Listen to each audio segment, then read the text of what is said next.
Maintenant, passons à un deuxième point qui est un peu lié au premier, mais qui demande quand même déjà un peu plus d'analyse et qui montre que les personnes qui l'utilisent ont quand même la capacité de réfléchir un peu. Ils ont au minimum quelques points de QI, hein, ils ne sont pas au zéro. Hein. Déjà, voilà, on passe au niveau supérieur.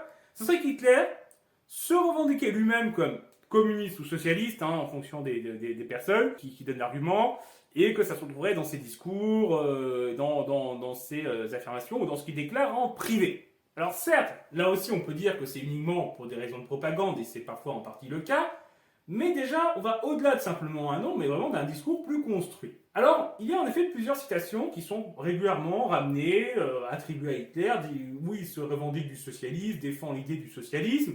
Alors, certaines de ces citations, en fait, ne sont pas forcément d'Hitler. Pour certaines, il y a des doutes.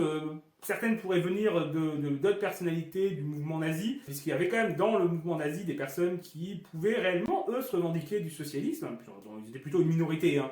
On est notamment une partie des sections d'assaut, ou certains militants qui revendiquaient d'un national-bolchevisme, qui ont toujours été minoritaires et qui, en plus, notamment avec la nuit des longs couteaux, seront écartés rapidement des instances du mouvement nazi, éliminés clairement au profit des réactionnaires. Donc parfois on prend des situations qui viennent de là et on les attribue à Hitler. Mais on en a des vrais. Cependant, on pourrait aussi en trouver d'autres qui vilipendient le socialisme et le communisme. Et globalement, dans Mein Kampf et dans les discours d'Hitler, il y a une chose qui est très claire, l'ennemi principal avec les juifs, c'est les communistes. Avec le judéo-bolchevisme notamment. C'est l'ennemi politique principal, à côté de l'ennemi racial, on va dire. Ce que rappelle notamment Nicolas Pintin, qui est professeur à l'université Bordeaux-Montaigne. Hitler est ainsi convaincu que la gauche, tout comme les juifs, sont le principal ennemi de l'Allemagne. Et puis la révolution socialiste, qui a eu des tentatives en Allemagne pendant la fin de la Première Guerre mondiale et après celle-ci, est perçue comme une des causes de la défaite de l'Allemagne durant ce conflit.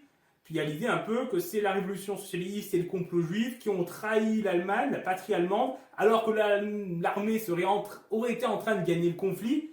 Et en fait, c'est de l'arrière qui a eu le coup de poignard dans le dos, hein, c'est le nom de cette thèse, qui aurait provoqué la défaite. Et donc c'est vraiment l'ennemi ultime de la patrie, hein, c'est ceux qui ont trahi cette nation qui ont provoqué la défaite et l'humiliation de l'Allemagne. Le socialisme est quand même vu très négativement dans cette analyse-là.